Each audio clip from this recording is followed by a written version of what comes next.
Central பேங்கோட net banking ஆப்பான சென்டிஸ் ஆப்ல இருக்கக்கூடிய எம்பினை நீங்க மறந்துட்டீங்க அப்படின்னா எப்படி ரீசெட் பண்ணி நியூ பின் செட் பண்றது அப்படிங்கறத பத்தி தான் டீடைலா இந்த வீடியோல பார்க்க போறோம். வீடியோ ஃபுல்லா பாத்தீங்கன்னா கம்ப்ளீட் டீடைல்ஸ் நீங்க தெரிஞ்சுக்கலாம்.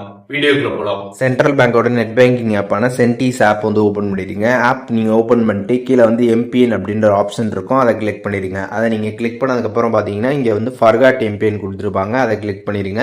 அதை கிளிக் பண்ணிட்டு உங்களோட ஸ்விஃப்ட் நம்பர் கேட்டிருப்பாங்க. அதுக்கப்புறம் உங்களோட பேங்க் அக்கௌண்ட்டில் ரிஜிஸ்டர் ஆன மொபைல் நம்பரை நீங்கள் என்டர் பண்ணணும்.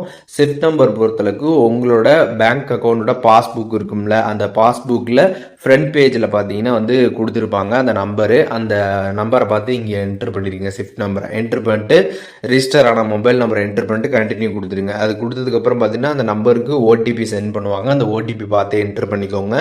என்டர் பண்ணதுக்கப்புறம் பார்த்தீங்கன்னா டெபிட் கார்டில் இருக்கக்கூடிய டீட்டெயில்ஸ் கேட்டிருப்பாங்க. டெபிட் கார்டில் இருக்கக்கூடிய லாஸ்ட் 6 டிஜிட்டை நீங்கள் என்டர் பண்ணிடுங்க. அதுக்கப்புறம் எக்ஸ்பிரி டேட் பார்த்தீங்கன்னா கொடுத்துருப்பாங்க. டெபிட் கார்டில் எக்ஸ்பிரி மந்த்தும் எக்ஸ்பிரி இயரும் பார்த்தீங்கன்னா இருக்கும். அதை பார்த்து கரெக்டாக என்டர் பண்ணிட்டு கண்டினியூ கொடுத்துருங்க. அதை நீங்கள் கொடுத்ததுக்கப்புறம் பார்த்தீங்கன்னா நியூ பின் செட் பண்ணுறதுக்கான பேஜ் ஓப்பன் ஆகிடும். அதில் பார்த்தீங்கன்னா உங்களுக்கு ஞாபகம் வச்சுக்கிற மாதிரி 4 டிஜிட் எம்பிஎன் பார்த்தீங்கன்னா நீங்கள் செட் பண்ணிடுங்க. அதை திருப்பி ரீஎன்டர் பண்ணிட்டு கீழே கன்ஃபார்ம் ஆப்ஷன் இருக்கும், அதை கிளிக் பண்ணிடுங்க. அதை கிளிக் பண்ணதுமே பார்த்தீங்கன்னா your MPIN has been reset successfully அப்படின்ற மாதிரி வந்துடும்.